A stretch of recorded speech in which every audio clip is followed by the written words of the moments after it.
But if you're ready, I'm ready. Go for it. My name is Ben Merritz. I work with the state of Wisconsin in the Bureau of Consumer Protection. It's part of the Department of Ag, Trade, and Consumer Protection, which is the acronym pronounced DAGCAP. And we are the agency for the state that tries to make sure consumers are treated fairly in the marketplace. And that if you're not, that you've got somebody who will fight for you. You have people in Madison, if you contact us, who mediate on your behalf and who investigate on your behalf. And then there's two of us that do the talks that you're going to hear today. We'll do about 500 of these talks this year. I average an hour a day and sometimes 3, because the messages of how to stay safe from scams and identity theft and how to shop online safely are critical. We also talk about how to keep kids safe online. We go into the schools, we do programs for parents about their kids. We talk to the military and our veterans about military ID theft. So there's a whole host of topics, as you can see here. Now, can everybody see the screen? Is the light okay? Yes? Sorry? I don't know if you want the screen, the shades down. Yes? So I'm going to tell you 2 lessons before we get started, because these are the 2 most critical lessons that there are today for us. And that is to control the flow of your communication. So learn who you're talking to, emailing and texting. And see this not as a receiver, but as your portal to the world. So just because people knock on your door at home, you don't necessarily answer. It's certainly in the middle of the night. Same thing with this. You don't have to answer. This is yours to communicate out with. Control the flow of your communication. The other is to respond and not react. So let's say you got a note from St. Olaf when you get home and it said, congratulations, you won the raffle for the St. Olaf hoodie. Click here to get your sweatshirt. Well, reacting is, hey, I won, let's click here. But that link, because you didn't ask for it, must be checked, because it could be the church, but it also could be a scammer pretending to be the church. And if you click on the link, you're giving them access to your computer. You don't want to do that. So what's responding? Responding is taking 15 seconds to ask some questions. Did they mention a hoodie raffle? Did I enter a hoodie raffle? Because if you didn't enter it, you didn't win it. And if I don't know, how can I confirm this before I click on the link? You can call the office, you can call somebody who was in the church with you. So, and this is an exercise that really hurts the 6th graders. I think you can handle it. I say 15 seconds, ask some questions, but do you know what 15 seconds is anymore? We are in such a hurry. This is 15 seconds.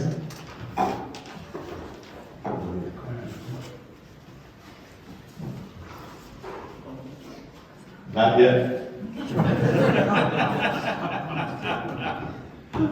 That seems like an awful long time, especially the 6th graders. But in that 15 seconds, you can ask, did I ever see anyone at church wearing a St. Olaf Church hoodie?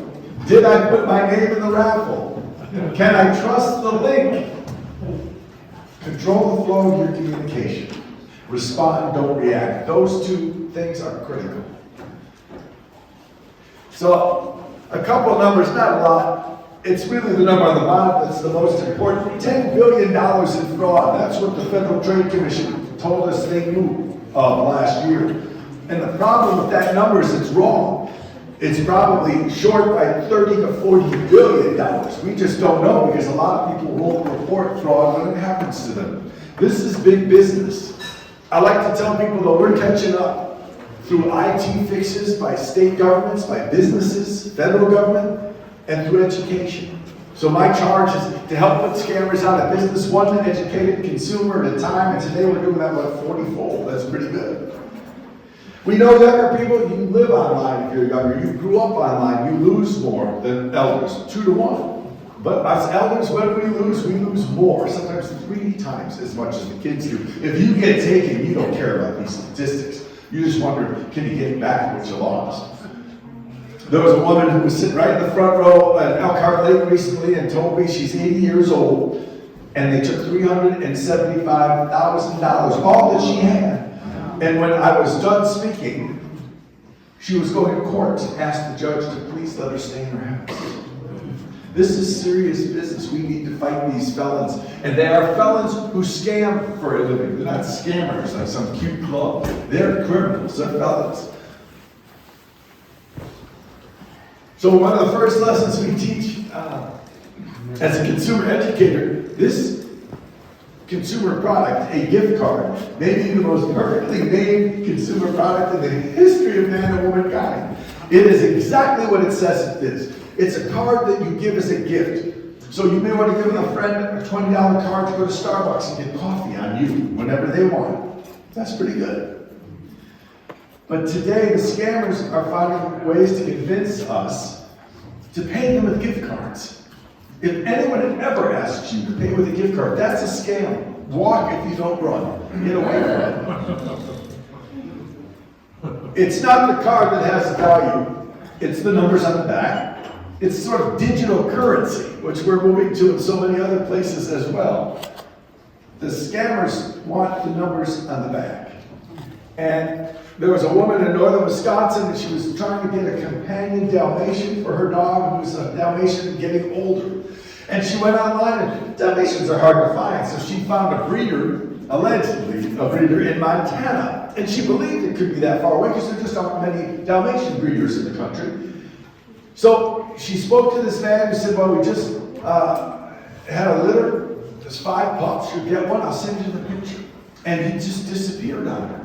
And then a month later, she got a call from an older man who said, were you talking to my son Mark about a month ago about a puppy? She goes, yeah, I've got a picture of him. He's on my refrigerator door. I've named him and kind of fallen in love with the guy. What happened to Mark? I haven't heard from him. And the older man said, well, unfortunately, right after you talked to Mark, he had a terrible accident. He died in a car crash. So that's why you haven't heard from him. And you didn't hear from me because I've been trying to just take care of the things you take care of when you lose a loved one. The last thing I'm trying to do to honor my son is to close up his business. There are 5 pups and you're getting one of them. I can't give it away. I have to honor my son and close up the business, but I'm not making any money here, she told her. And I'm also a businessman, but I don't run my business the way my son did. See, he only took payment for people through gift cards. So would you help me honor my son and his passing and pay me in gift cards for this dog? She sent $6,000 over time. Most expensive puppy in the history of the world. That was a telltale, though, the gift card, but she didn't know.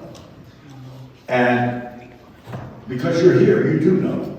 Anyone who ever tells you that someone wants to be paid in gift cards, tell them they're being scammed, because that's what's happening.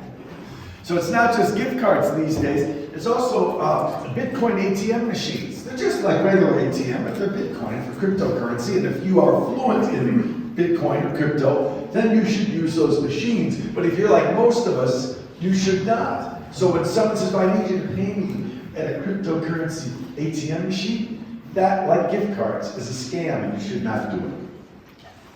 So I don't have a lot of numbers for you, and the only reason the slide is up there is to point out that in 2023, email, phone call, and text, about 1 million reports, 1.5 billion in losses. And again, those numbers are all low. But think about the top 3 ways they get us: email, text, and phone. And here it is, right here. You don't have to tell me if you're one of us, but some of us sleep with this thing right next to our pillow. If you are like that, and I am, they have 24/7 access if we're not careful. So we must be careful. Remember, these are not receivers. They can receive, but we have to treat them as our portal out to the world. So if somebody calls you at 2 in the morning or text, you do not have to deal with that.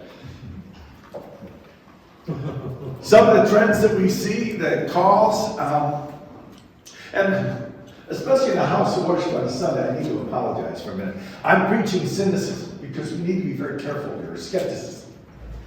But I'm an optimist.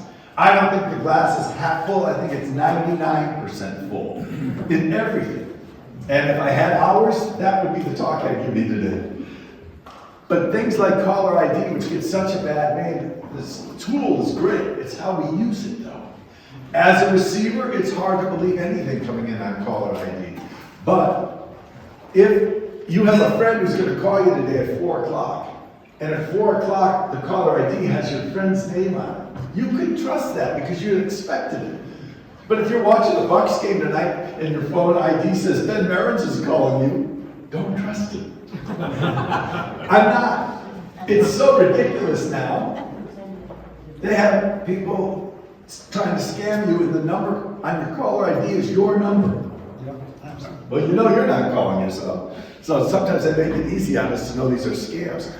They fake the caller ID. It's not the caller ID that's the problem, though. It's a big tool. It's when we use the phone as a receiver, as opposed to our communication tool. They call that spoofing, but it's not a joke.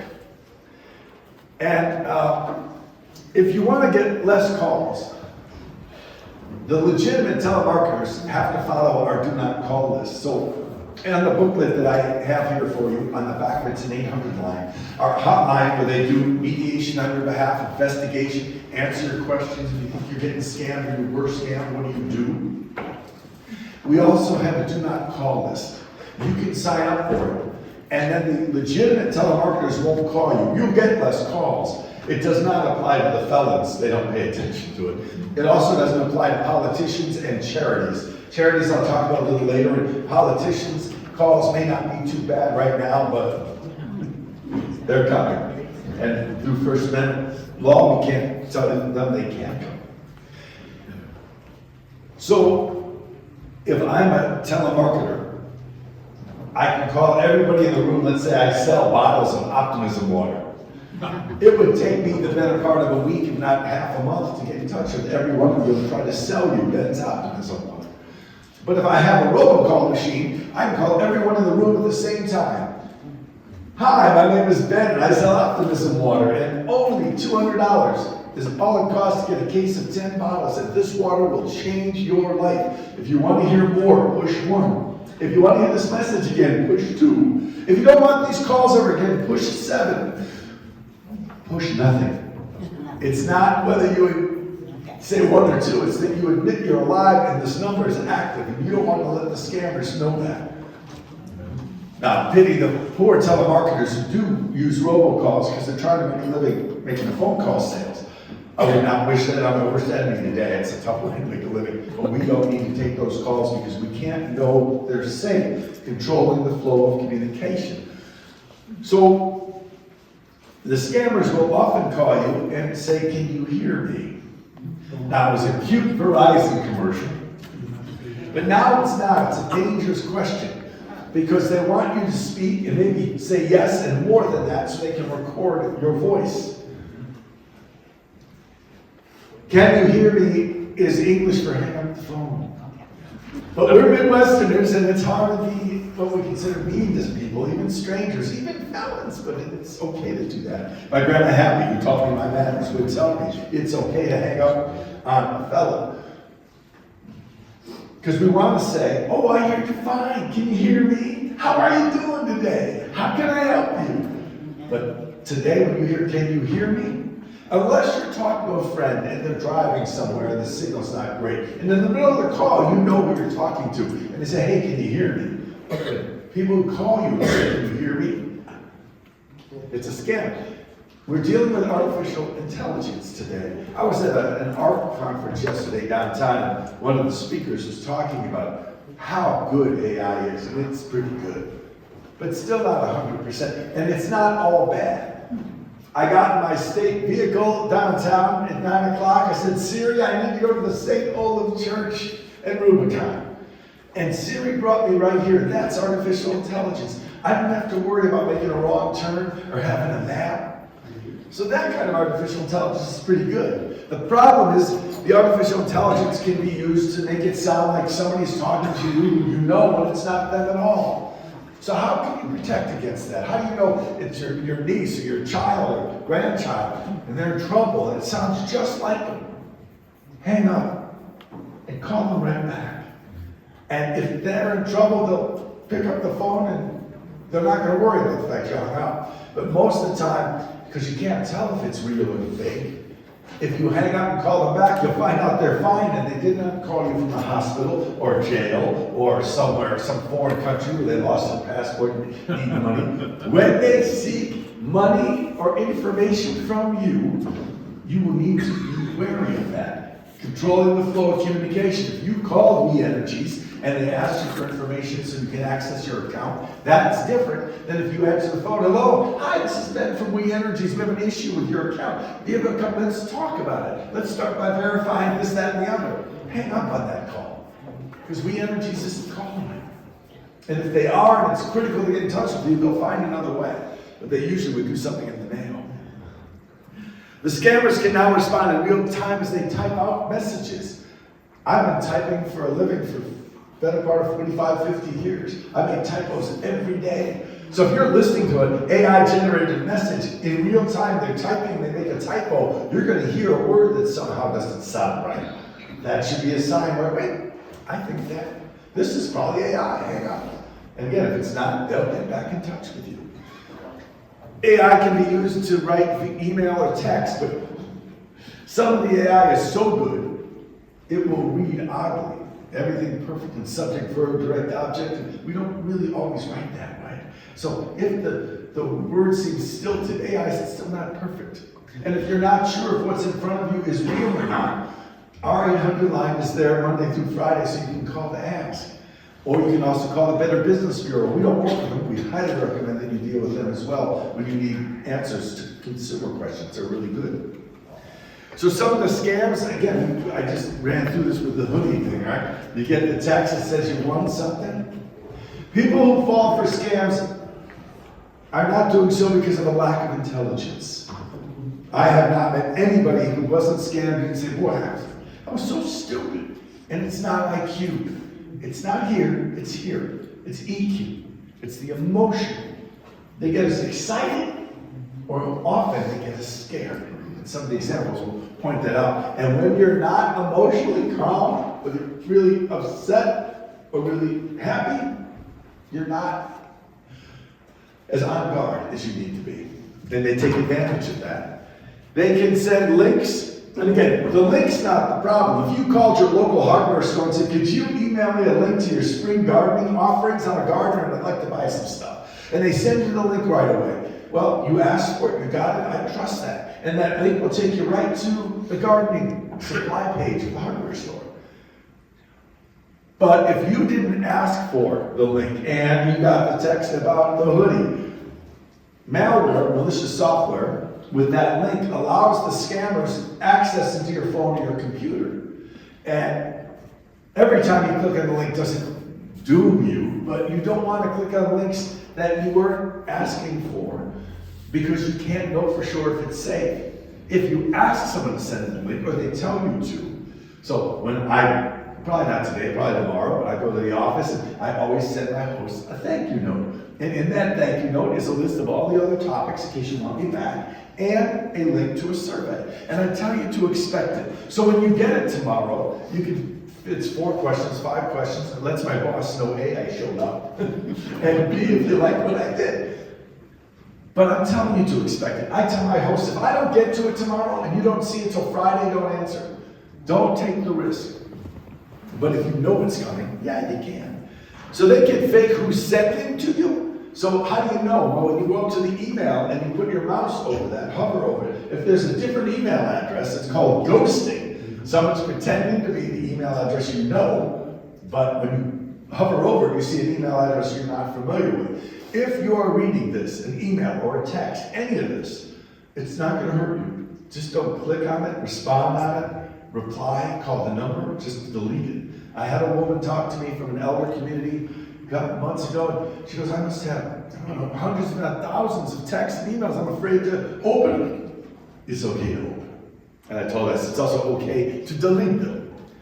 Hacked accounts, this happens all year round. We see a lot of it. You get a text or an email from clergy. We want to help a new family who just came here from Mexico or Ukraine. And we're asking all the congregants, all the parishioners to give $200 in gift cards. And I also worship, my rabbis had a couple of these come out. How do you deal with a request from a church who wants to say no? You call the office.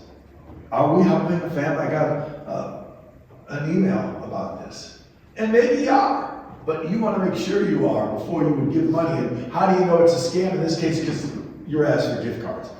The church would, they'd ask for a donation, not a gift card. And then the fake phone numbers, the caller ID.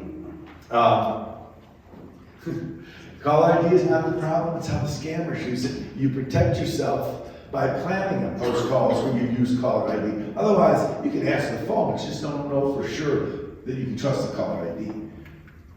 So some of the trends we see in these cases, we get cards from Amazon or Facebook and Walmart in a cooperative agreement where they're giving us money. $500 from Amazon or $1,000 from Facebook and Walmart. These are all multi-billion-dollar companies. They did not get that way by giving us money. So you get one of these cards, and yeah, it'd be nice to get $500.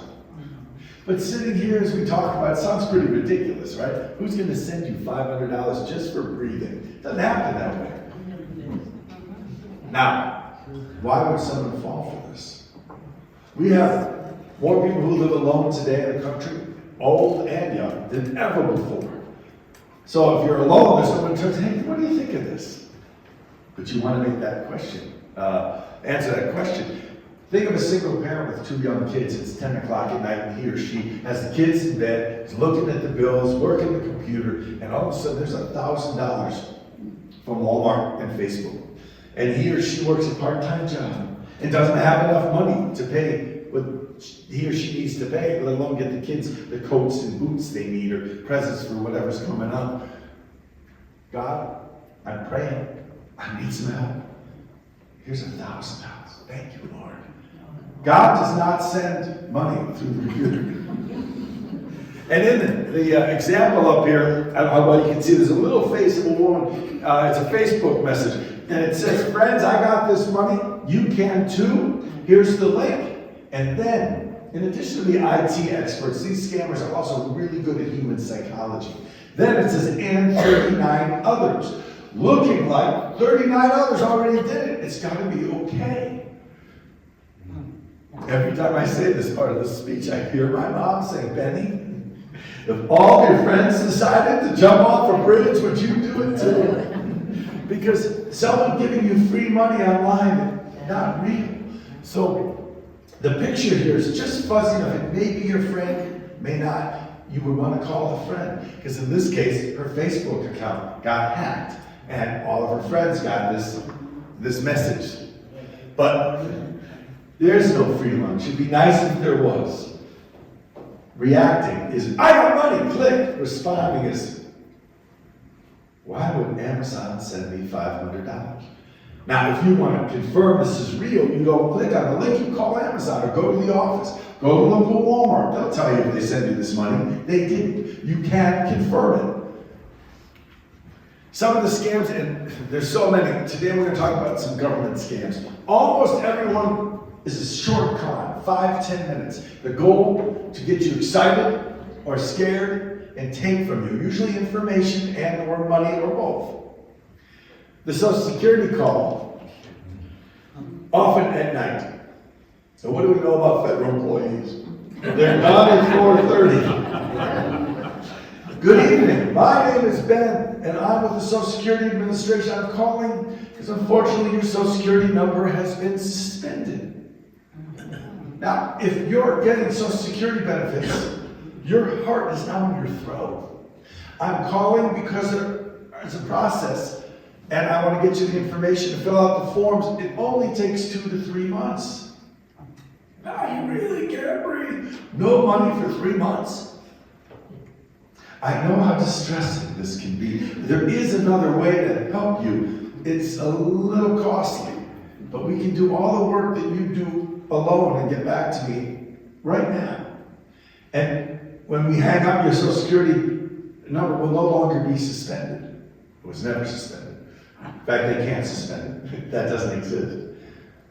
It only costs $2,000, $5,000, $10,000. Whatever they have figured out they can ask you for. And people pay it. Not because they rationally sit and think about it, because they irrationally, through fear, act. Because how could I live without my Social Security? Or you get the call from the IRS, you owe $15,000 back taxes. And you're like, oh my God, I just paid my taxes. I got a refund. How could this be? But that's not what you said. I what? And now you can't breathe again. Now, we are trying to expedite the process for everyone. If you can pay me right now with a credit card, I can actually reduce the $15,000 down to $5,000. Wow, I just saved $10,000, sure. If you owe the IRS money, first of all, they won't call you. Neither will Social Security, they don't have the staff to call us. But they would send you a letter, and you'd have a right to a meeting with your accountant and an agent from the IRS. They will not call you. And if you get something in the mail from Social Security or the IRS or Medicare, today you need to also confirm, right? Control the flow of your communication, even if it's written, because they can dummy up the letters, the envelopes, to look like the IRS or your favorite charity. So you want to confirm what is in front of you is real. The law enforcement call. This scam works because so many of us, thank goodness, are honest people who've never been arrested. Maybe a jaywalking, traffic ticket. And this call comes in to say, there's a warrant for your arrest. And we're coming to arrest you tomorrow morning. So at this point, most people are thinking, I'm going to get perp walked in front of the neighborhood. I didn't even do anything. And then the scammer says, well, you know, the courts are overcrowded, especially with violent criminals. This is not a violent crime. I'm actually authorized to expedite this so there is no warrant served, and it costs X amount of dollars. Well, for all of us who are honest people who only watch people get arrested on TV, if there's a warrant for your arrest, I'm sorry to tell you, there's only one thing I can tell you will happen. You're getting arrested. And they don't call you. They don't let you know when, and they certainly don't let you buy your way out of it. But most of us don't know this, so we're scared and we act based on the fear. The Medicare, you get to a certain age, everybody gets cards, calls from Medicare about Medicare cards, Medicare coverage, Medicare options. And we do, when we get to a certain age, need to research this and figure out what we need to do. But Medicare doesn't begin to have staff enough to call you to talk about it. And if you have Medicare and they contact you either with a call or an email saying you need to click here because we have an issue with your card and we need to verify some information to get you that new card. They're not doing that either. But if you want to find out if they're doing it, you can take the time to contact them. And people say, well, Ben, if I call Social Security or Medicare, I could be on the phone for an hour. Yeah, but if you fall for a scam, an hour is going to be nothing, because fixing it, if you can, repairing your identity, getting your money back, it could be months, if ever. So this slide gets its own page because we train churches, VFWs, Rotaries, schools, elders, sixth graders. We train the police. So this story is about a police officer in Madison where their energy is not We Energies, but XL Energies. And she got a call, and it was from, allegedly, XL Energies saying, you're in arrears $2,500 on your electric bill. And we're in the neighborhood today turning off power. Now, it was winter, so she should have known they don't turn power off, but she got scared. And when she looked out the window, she took the call. There was a 1,000,000-to-1 shot and XL Energy truck coming down the street. So she gave them her credit card because the truck, in her mind, they're going to do this, and she has 2 young boys, and it was cold, and she didn't want the boys to risk being in bed tonight without heat. She could have said, can you hold on a second, and hit mute on the phone and wave the truck down, and they would have told her that that's a scam. Or she could have called XL Energies back, hung up. And if she had gotten a man, she said, why do you hang up on my customer service agent? She could have said, well, Ben Marin's told me to. You owe the electric company money. They're going to send you a bill a couple of times. They don't call, and they certainly don't turn your power off. But she was afraid, so she gave them the money, and we have trained her. It's not always IQ, right? It's not. It's about getting you really excited or really scared. Hello. Hello. No. Thank you. Tech support. This is a story that happened to a friend of mine. When I told him about my new job almost 2 years ago, he goes, "Oh, I sure wish you had gotten the job 6 months earlier." I go, "Why?" He goes, "I took a call from this guy, and he sounded like he knew what he was talking about. He was in IT at Microsoft, and he said my computer was full of IRI, and my hard drive could melt at any moment." But he was calling because there's a way to help. But it costs $5,000. But he knows how upsetting it can be, so he stayed with me, and we went to the bank together on the phone, and I got the money out of the bank, and I took it to an ATM Bitcoin machine, because he told me to put the money in there. And he stayed with me the whole time. After I put the money in with the code number, he gave me a receipt code. And then it turns out he said the only honest thing of the whole call is when you go home, your computer is going to be fine. It was. It was fine when my friend woke up too. Now, he should have hung up the phone, and if he believed the call, he could have taken his computer right to Best Buy or Apple or a computer store, and they could have run a virus scan, and they would have told him everything is fine. But he got scared. Now, here's the real sad thing about this story. 2 years later, he still feels the pain, right?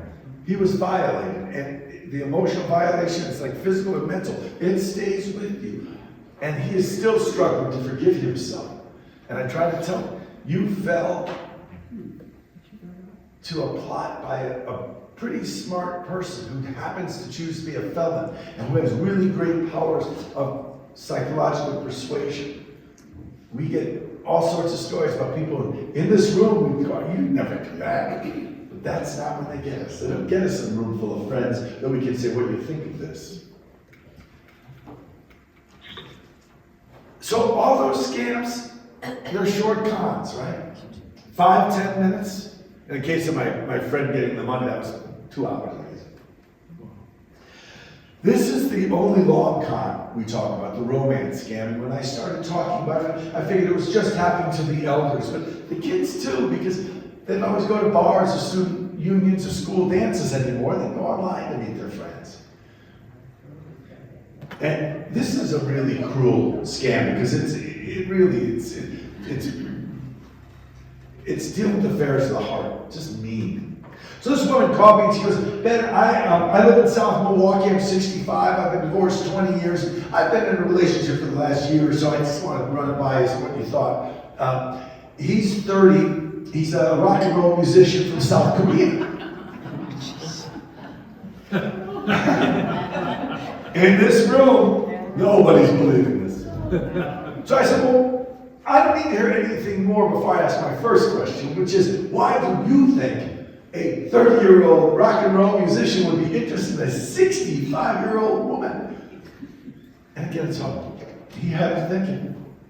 She goes, "Ben, I am 65, but I have the body of a 50-year-old.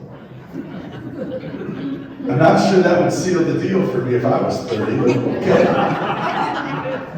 So I said to her, "Well, I'm pretty skeptical at this point, but let's talk about some other things." One of the things happens to be just the communication, right? So when you've spoken to him over the phone the last year, "Oh, Ben, we don't talk on the phone, because of the time difference. I don't know many rock and roll musicians who go to bed at 8 o'clock at night. So you can stay up till midnight and call her. I'm sure it would work out just fine." I said, "Well, that's not a good sign either. But the real telltale is, have you given him any money?"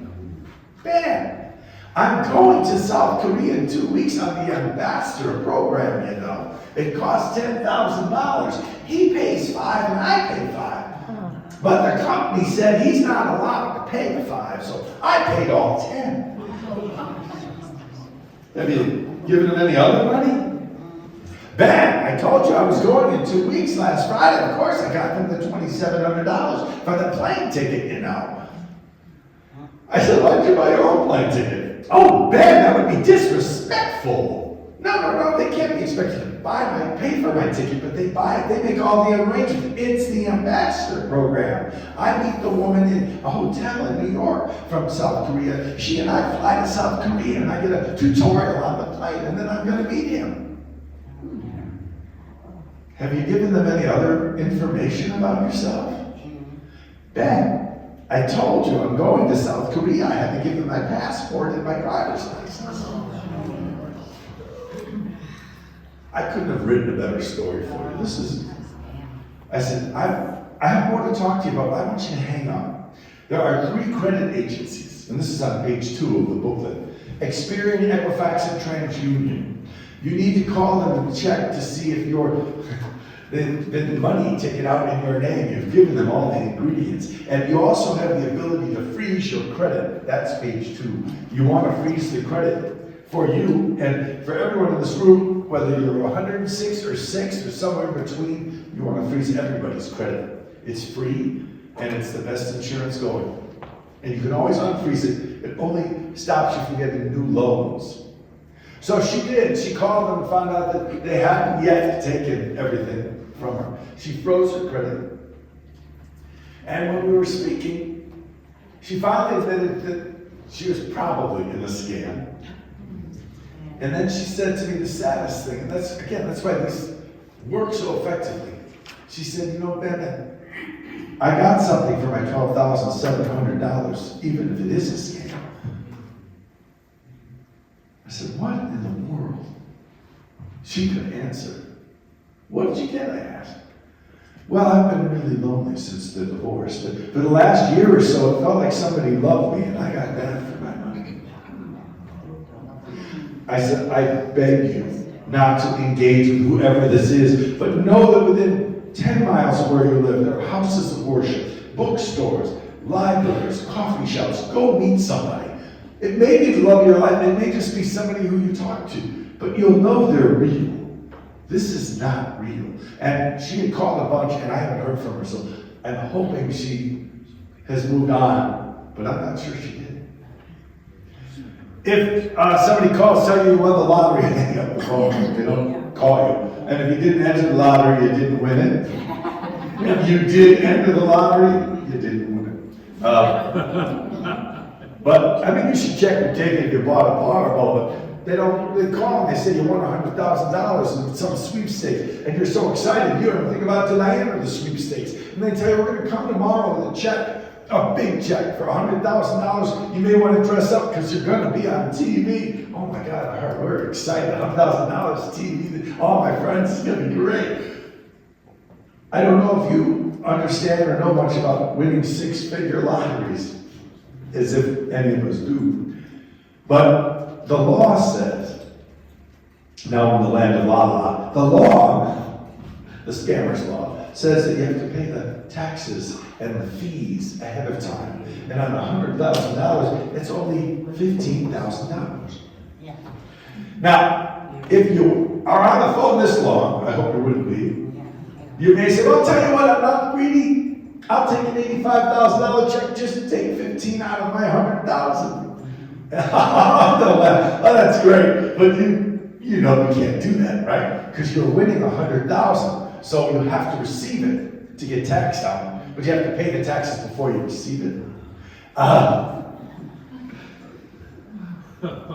And if you're on TV with a check for $100,000, looks a lot better than just $85,000.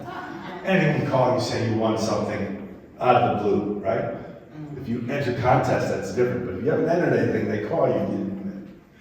The grandparent scam. This is during the scam presentation where I kind of deviate for a couple minutes to talk about identity theft and how does that happen. And this is really sort of my soapbox, talk about social media. And for most of us, social media in the first thought is Facebook, but it can be any of them. When we post on social media, we think it's just like telling each other what we're doing today or our trip next week or what we're doing for the holidays. And That's not what posting on social media is. If you want your friends to know what you're doing, sit here with them, call them, text them. But online when you post, it is not like telling your friends. It's like putting your information on Highway 16 or 94. Some on a billboard, where some friends will see it, but mostly strangers will see it. Social media has been taught us, and this is a social place. It's not, it's a demographic delivery method. They're delivering us based on what we do, where we go, how they track us. It's all fine technology. But know what social media really is. It's not a place to be telling your friends that you're going away next week. I have a friend who went to Dubai with his wife and 2 children. He posted pictures, fantastic pictures, every day of the trip. You and I could care less, but there are people online looking, and he's telling us, I'm not home, I'm not in the city, state, or country. My house is there, though. Now, I haven't heard he got robbed, but I would be more surprised if he didn't than if he did, because he's telling people who are looking, you don't have to watch my house for 3 days. I'll tell you right now, I'm out of the country. If you wouldn't tell a known felon sitting next to you in your kitchen some information about your life, don't post it online. In the grandparent scam, what can happen is Grandma Smith is so proud of her grandson Danny. He got his degree from Madison in business. He got a job at American Family Insurance, so she's sending to Vegas with some friends. And she's telling everybody, her friends, on Facebook. So that weekend she gets a call. Is this Grandma Smith? Yes. My name is Bert Jones and I'm an attorney from Los Angeles. Yes. I'm calling you from Las Vegas. I have a client who got in some trouble and I'm getting him out of jail. While I was there, I met your grandson, Danny. Danny? Yeah, Danny was telling me he graduated from Madison. I think he said he got a job at American Family Insurance. That's a big company. And then you sent him down here to have some fun. Well, they had a little bit too much fun, he and his friends. So when I was in the jail talking to my client, he asked if I could help him. I only have an hour or so I've got to catch my plane back to the coast. But I did tell him I'd try to reach you. He'll be in jail for the weekend. He'll get out Monday. But I don't know if I want my grandson to spend the weekend in the Las Vegas City jail. If you know what I mean. Well, what can I do? Well, I can expedite the court process. I just need your credit card. I take $5,000. Half goes to the court, half goes to me. And Daddy wanted me to tell you a couple things before we do this. One, that he loves you very much. 2, this is a loan. It's not a gift, and he's going to give the money back Monday when he gets home. Oh, and he also is ashamed, as he should be, right?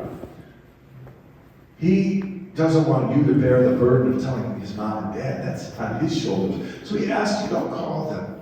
He'll call them. He'll be out in an hour. And after he calls them, he'll call you. Now, Grandma could hang up right away and then text back, call mom and dad, who probably say, we're going to let you know you posted he's going to Vegas. He's not going to Vegas for another month. He's home sleeping right now. Yeah. But Grandma asked for it by putting information out there that she shouldn't be telling strangers. Because, again, most strangers are fine. The glass is 99% full. But the 1%, whether that's kids with guns in the cities, or Gaza, or global warming, or whatever the issues are, and there are a lot of them, but it's only 1%. But that 1% on social media are hunting for anything about us they can use to leverage to get something, usually money or information. And we don't want to make it any easier for them than it already is. As I said, we're fighting back with IT fixes on our phones and on our computers and education. So I said, we'll do 500 talks this year. It won't nearly be enough.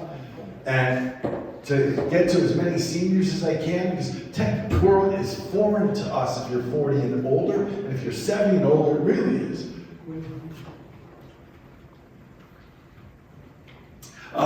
Check over payment scam. It's almost ridiculous to think that they would even try this. Who gives you more money than they owe you? Nobody. My neighbor told me this story right after I got my job. He said, yeah, a couple weeks ago I was selling my BMW convertible for $25,000, and the guy sent me a check, but it was for $35,000. So I called him and said, hey, I'm really happy you're coming to get the car on Monday. I got your check, but you know we said $25,000, and you sent me a check for $35,000. The man didn't miss a beat. He goes, $35,000. That's the fourth bad check this month. I have got to fire my assistant. Oh my God, $35,000. Oh my goodness. Well, I'll tell you what, I don't have time to get you another check. Just put it in the bank. Wire me the $10,000 difference tomorrow. We'll be fine. So my neighbor put the check in the bank. He figured it was a scam. He wanted to see if the check would bounce. And the guy called me the next day, hey, I checked in my bank and you didn't wire me the money. I thought you were an honest man. I mean, if you don't wire the money by 5 o'clock today, I'm going to call my attorney and we're going to take this to the authorities. Now this is gall, right? This is the felon threatening the innocent consumer with legal action for failing to fall for the scam. My neighbor said, listen, don't do that. I'd like you to give me your attorney's name because I won't call your attorney. And the man hung up. Nobody pays you more than they owe you, any more than anyone gives you money out of the blue for no good reason. The auto warranty scam, how many of us have cars that are more than 5 years old? Usually it's half the room or more. Our cars last longer. So you're sitting at home on a Tuesday night watching Gunsmoke. Good evening, man. My name is John Smith, and I'm with the Elder Auto Warranty Program. I don't know if you've heard of us, but we know that your car's more than 5 years old, and we want to help you because we know how expensive it is. Brakes, catalytic converters, mufflers. Our warranty is $1,500. And for that warranty, everything you get fixed in your car, every service is a mere $100. Doesn't that sound great? Now, I can make it a little greater. If you want to think about this, I can call you tomorrow. But if you'd like to do it tonight, I can actually cut the price from $1,500 to $1,000. The psychology is you're saving $500. The reality is you're giving $1,000 away. We want as consumers to be intentional. If you want a warranty for your car, no matter how old it is, call a dealer of your car. It doesn't have to be when you bought it from. Ask. I have an old Volvo. Call Fields Volvo and say, hey, I wonder if there are warranties for the car that's 20 years old with 200,000 miles on it. They'll let you know. But if you weren't shopping for one and a call comes out of the blue, it's like knocking on your door. Why don't you answer? Right? You're not shopping for that warranty at this point. You're trying to watch TV and finish dinner. So do that. And don't let somebody interrupt you because they want to get you engaged with them. I had a man tell me once, Ben, I spoke to a guy for an hour and I knew he was a scammer, but I got him good because I didn't give him anything. I kept him from taking from others for an hour though. So I did get him good, right? No, I told him, he got you. He says, what do you mean he got me? How's that? He didn't get anything from me. I said, oh, he did. You gave him an hour. You told him you'd give him another hour. You think you were pulling one over on him.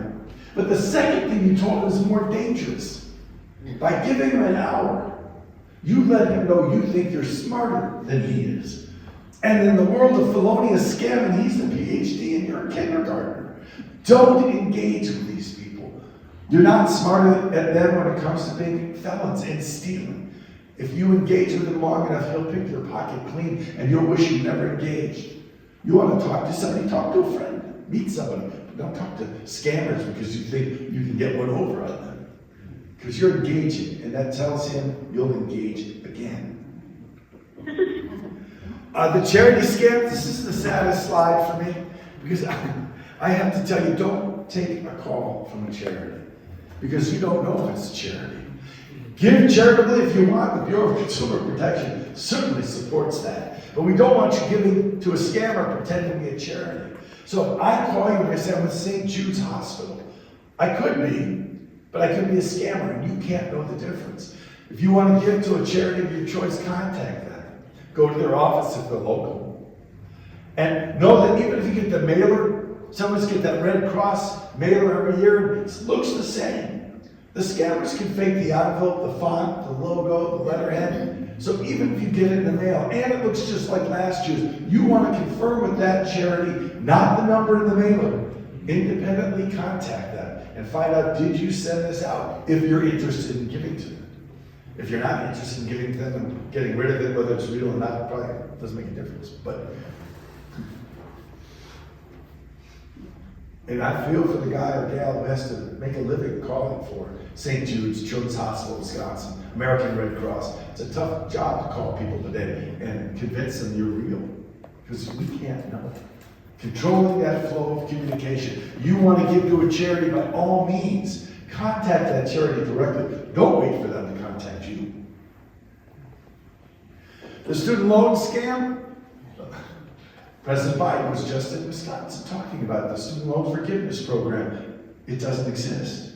But the call comes into recent college grads saying, I know how high tuition can be, and you must have over $100,000 in college debt.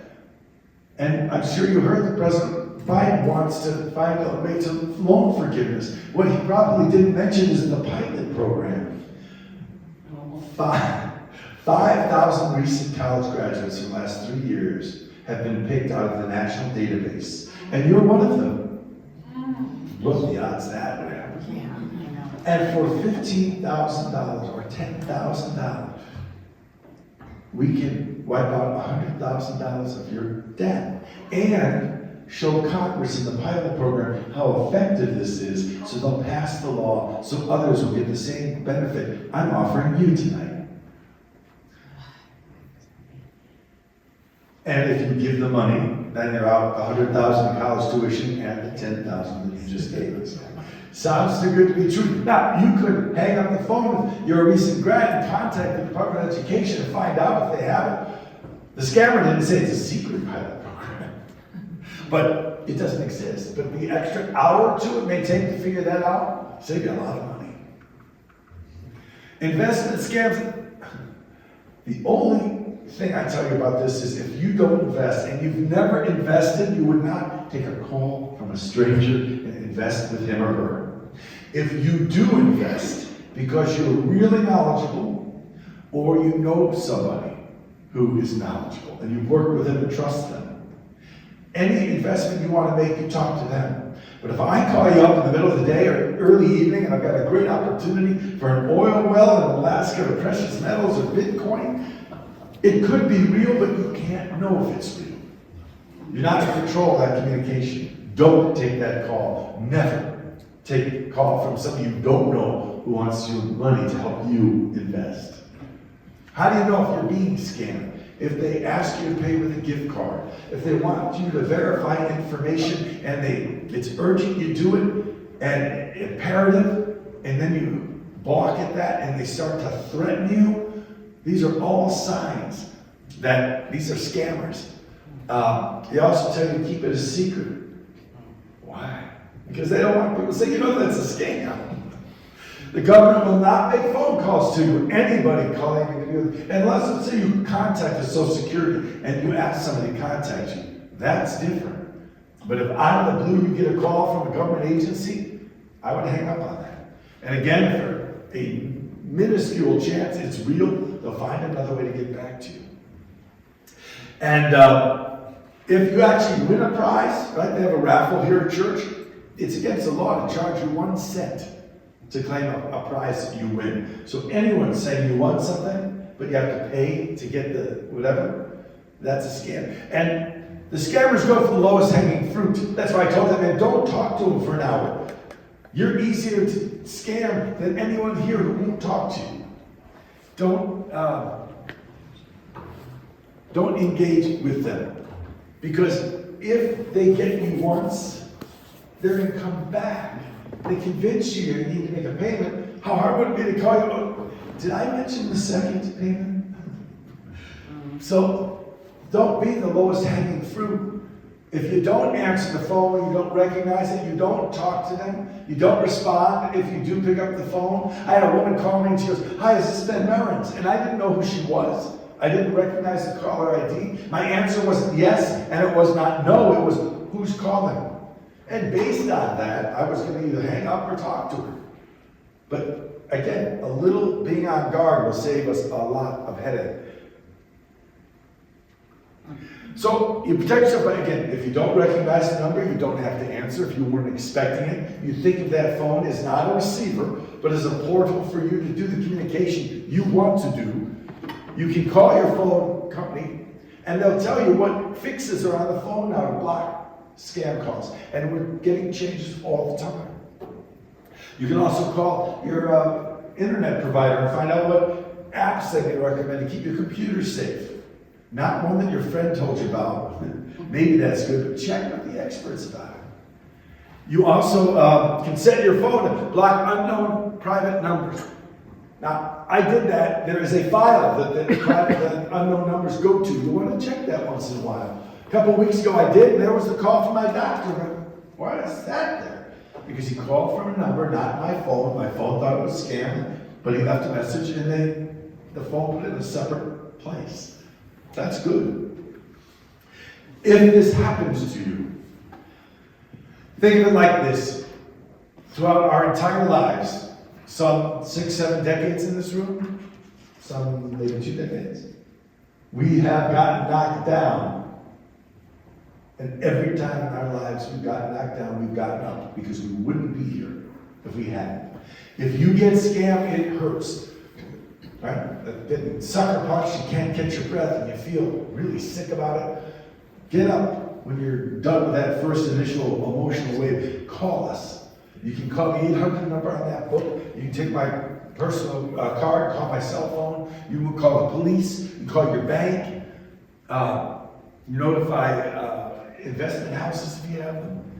And if you mailed something, again, a year ago, I couldn't tell you this, with gift cards, if you fall for a gift card scam, figure you give the numbers, right? No gift card, you give the numbers on the back of the card. It's the digital currency link. Scammers may scam Monday through Friday, but Monday through Thursday they take it, and then Friday they cash out. So if you give the card on a Tuesday, maybe on Wednesday it's still sitting there, they haven't done anything with the money. A year ago, I couldn't tell you there was anything to do to help you.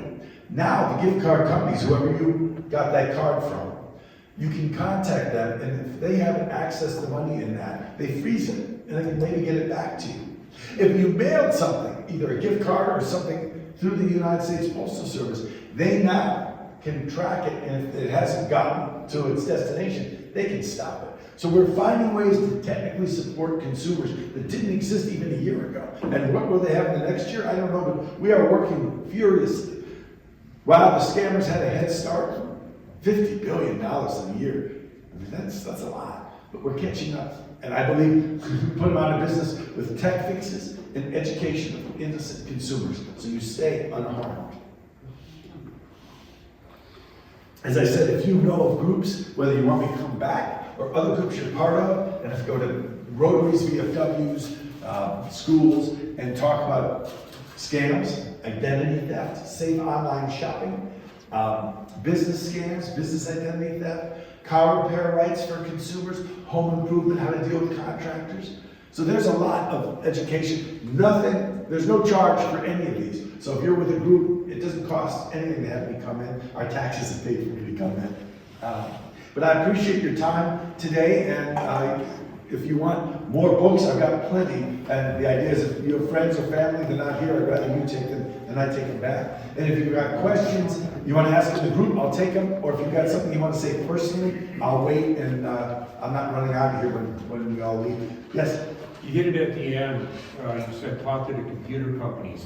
What do you use for an antivirus or a malware on your computers? So the reason I can't answer that is what I do does not necessarily mean you should do it. More importantly, as a member of the state, employees, I can't recommend one or the other. I like to look at it like this. You have life insurance, you have car insurance, you have house insurance, so do I. But we have different amounts because we have different needs. So what you want to do is talk to your phone company and internet service provider about what they recommend based on what you're using your technology for, what you're comfortable with, how much money you've got. I mean, there's all sorts of factors. So I wouldn't begin to be able to give you that answer correctly or at risk of my job giving you one, because I can't say I recommend this product or this system. But I do recommend you talk to our hotline. They can walk you through that. The Business Bureau can walk you through it. The Genius Bar or Geek Squad can walk you through it. The experts, not me.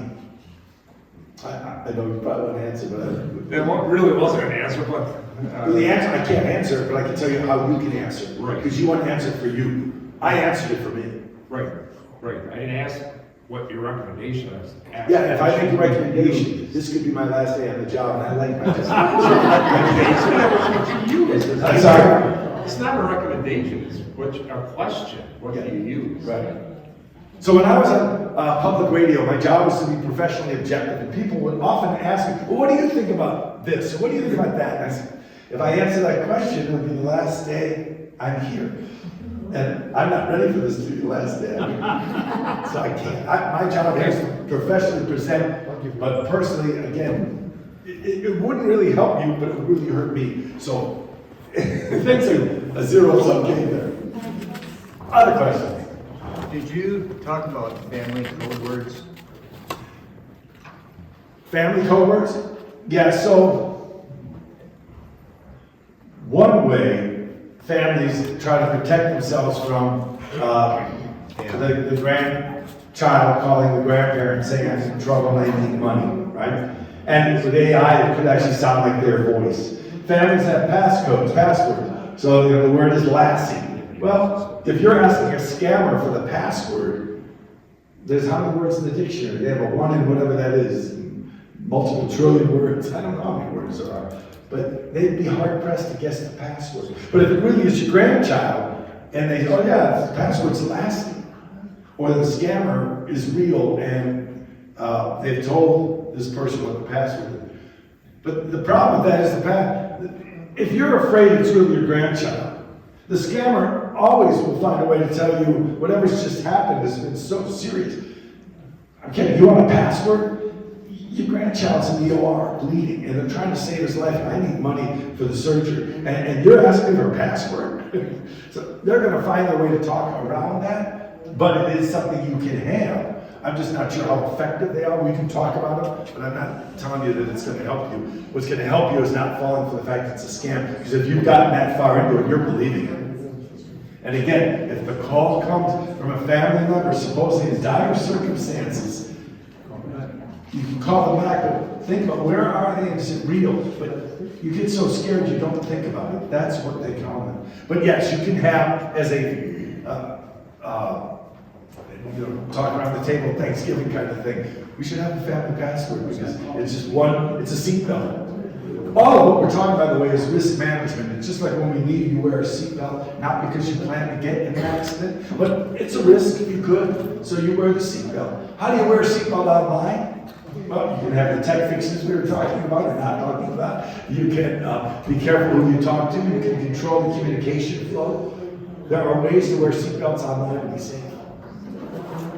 Yes? The gift card thing, I don't quite understand it. So they get money from, like they can get cash from the gift cards? The gift card? Yeah. So the question is, how do they get the value of the gift card? It's digital currency, right? So they can use it for currency online if they have the numbers just like you can. They're not getting cash from it, they're getting digital value. I had a couple come to me recently, they're 70s, and they said, we're in our 70s and we're a cash company. What do we do? Because a lot of places don't let us use cash. For some of us, that's so ridiculous, I can't believe it's real. Again, go on the airplane, go to Pfizer, some school ball games, there's no cash. And you can either deal with that, or for the schools, if I had a kid in high school and I was going to watch his or her game, I would go to the board and I'd scream like crazy. I don't mind that there's a digital option, but don't you make it impossible for me to watch my child because I don't choose to work in the digital economy. So some of it is consumers standing up for their rights to do things like use cash to pay the bill.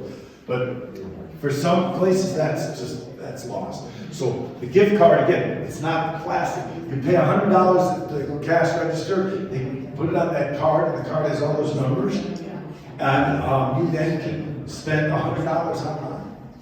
But you've gotta go right to that place.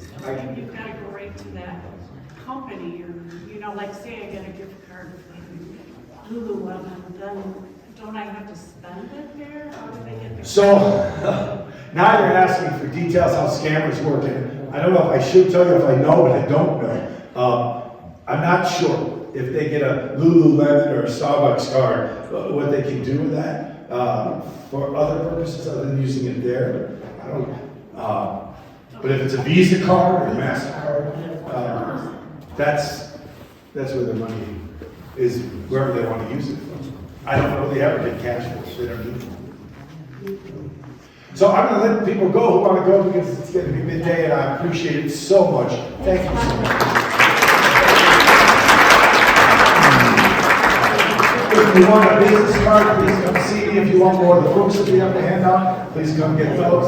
If you have anything you want to ask me, please do that. Thank you.